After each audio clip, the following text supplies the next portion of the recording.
Party కూటమిలో కీలకంగా ఉంది. కానీ ఒంటరిగా బలపడే ప్రయత్నం చేస్తోంది. అది కూడా వైసీపీ ఓటు బ్యాంకు లాగేసి స్ట్రాంగ్ అవ్వాలనేది బీజేపీ నేతల వ్యూహం. అందుకోసం జగన్ ఇలాకా నుంచే కసరత్తు స్టార్ట్ చేస్తోంది.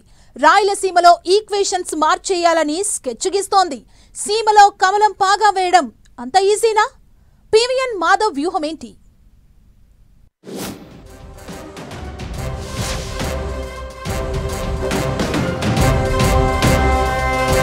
జగన్ కంచుకోటను టార్గెట్ చేసిన బీజేపీ. కడప నుంచే సారథ్యం కార్యక్రమం స్టార్ట్. సీమలో పాగా అంత ఈజీనా? మాధవ్ ప్లాన్ ఏంటి? సీమలో కమలం వ్యూహాలు వర్కౌట్ అయ్యేనా? ఇప్పుడు కూటమిగా ఉన్నాం. టీడీపీ జనసేనతో కలిసి ప్రభుత్వంలో కొనసాగుతున్నాం. అయినా సరే సొంతంగా బలపడాలి. పొత్తు లేకున్నా మన బలం మనకు ఉండాలనే వ్యూహం రచిస్తోంది బీజేపీ. ఇప్పటికే గెలుపు ఓటములను ప్రభావితం చేసే ఓటు బ్యాంకు ఉందని చెప్పుకుంటున్న కమలనాథులు రాయలసీమలో సగానికి పైగా సీట్లు గెలుచుకునేందుకు ప్లాన్ చేస్తున్నారు. ఏపీ బీజేపీకి కొత్త అధ్యక్షుడు అయిన పీవీఎన్ మాధవ్ ప్రెసిడెంట్ అయిన వెంటనే జగన్ ఇలాకా కేంద్రంగా పార్టీ యాక్టివిటీ స్టార్ట్ చేసేందుకు రెడీ అవుతున్నారు. వచ్చే ఎన్నికల్లో సీమలో బీజేపీ సగానికి పైగా సీట్లలో విజయం సాధిస్తుందనే స్లోగన్తో సీమలో పర్యటిస్తున్నారు మాధవ్. రాయలసీమ జిల్లాల్లో మొత్తం 53 అసెంబ్లీ స్థానాలున్నాయి. వీటిలో సగం అంటే 25కు పైనే. మరి ఆ రేంజ్లో విజయం అంటే బీజేపీకి సాధ్యమేనా అనేది ప్రశ్న.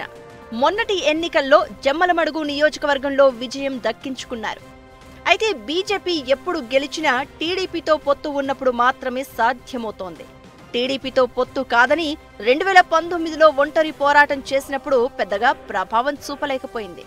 అయితే పొత్తు ఉంటుందని చెబుతున్న నేపథ్యంలో వచ్చే ఎన్నికల్లోనూ బీజేపీ అన్నో ఇన్నో సీట్లు గెలుచుకునే అవకాశం ఉంటుంది. కానీ మాధవ్ చెబుతున్నట్లుగా సీమలో సగానికి పైగా సీట్లు అంటే కష్టమేనన్న టాక్ వినిపిస్తోంది. ఎందుకంటే సీమలో ఉన్నవే 53 సీట్లు. అందులో పొత్తులో బీజేపీకి 25 సీట్లు ఇచ్చేందుకు టీడీపీ ఒప్పుకోకపోవచ్చు. ఒకవేళ ఇచ్చినా సీమలో బీజేపీ పాగా వేయడం అంత ఈజీ కాదన్న టాక్ వినిపిస్తోంది. అయితే సీమలో సగానికి పైగా సీట్లు అంటూ పీవీఎన్ మాధవ్ ఎత్తుకున్న నినాదం వైసీపీ టార్గెట్ గా అనే చెప్తున్నారు. ప్యాన్ పార్టీ ఓట్ బ్యాంకును చీల్చి తమ వైపు తిప్పుకోవాలి అనేది బీజేపీ వ్యూహమట. టీడీపీని డిస్టర్బ్ చేయకుండా తమ ఓట్ బ్యాంకును పెంచుకోవాలనే ప్లాన్తో ముందుకెళ్తున్నారట. అందుకే ఆయన రాయలసీమ నుంచే సారథ్యం కార్యక్రమానికి శ్రీకారం చుడుతున్నారన్న చర్చ జరుగుతోంది. జగన్కు వైసీపీకి హార్డ్ కోర్ జిల్లా అయిన కడప నుంచి బీజేపీ యాక్టివిటీకి ప్లాన్ చేయడం ఆసక్తికరంగా మారింది. టీడీపీ అయితే పార్టీ పుట్టాక గెలవని సీట్లను కూడా ఈసారి సాధించింది. దాంతో కూటమి పార్టీలు అన్నీ తమ బలాన్ని పెంచుకోవడానికి కడపనే పిచ్చుగా ఎంచుకుంటున్నాయి.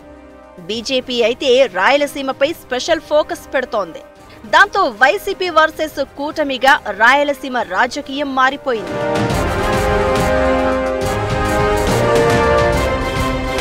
ఇక సీఎం చంద్రబాబు అయితే కడపలో 10కి 10 అసెంబ్లీ సీట్లు గెలిచి తీరుతామంటున్నారు. మొన్నటి ఎన్నికల్లో సీమలో రికార్డు స్థాయి సీట్లు సాధించిన కూటమి జగన్ను వైసీపీని అక్కడ కోలుకోకుండా చేయాలనే వ్యూహంతో ముందుకెళ్తోంది. కూటమిలో కీలకంగా ఉన్న టీడీపీ, బీజేపీ రెండూ సీమపై స్పెషల్ కాన్సంట్రేషన్ చేశాయి. టీడీపీది సీట్లు సాధించే ప్లాన్ అయితే వైసీపీ ఓటు బ్యాంకు తమ వైపు తిప్పుకోవాలనేది బీజేపీ స్కెచ్. ఏదైనా ప్యాన్ పార్టీని ఇంకా వీక్ చేయాలనేది కూటమి ప్రణాళిక. అయితే రాయలసీమలోని 53 సీట్లలో వైసీపీ గెలుపు అవకాశాలను కట్టడి చేస్తే ప్యాన్ పార్టీ మ్యాజిక్ ఫిగర్ కు దగ్గరకు రాకుండా అడ్డుకోవచ్చనేది టీడీపీ గేమ్. అందుకే బీజేపీని రాయలసీమలో యాక్టివ్ చేస్తోంది. ముస్లిం, క్రిస్టియన్ ఓట్ బ్యాంకు ఎక్కువగా ఉండే సీమలో వైసీపీ ఓటు బ్యాంకుకు గండి కొట్టే ప్లాన్ అయితే గట్టిగానే నడుస్తోందని చెప్పొచ్చు. టీడీపీ వ్యూహాలు, బీజేపీ స్కెచ్లు ఎంతవరకు వర్కౌట్ అవుతాయో చూడాలి మరి.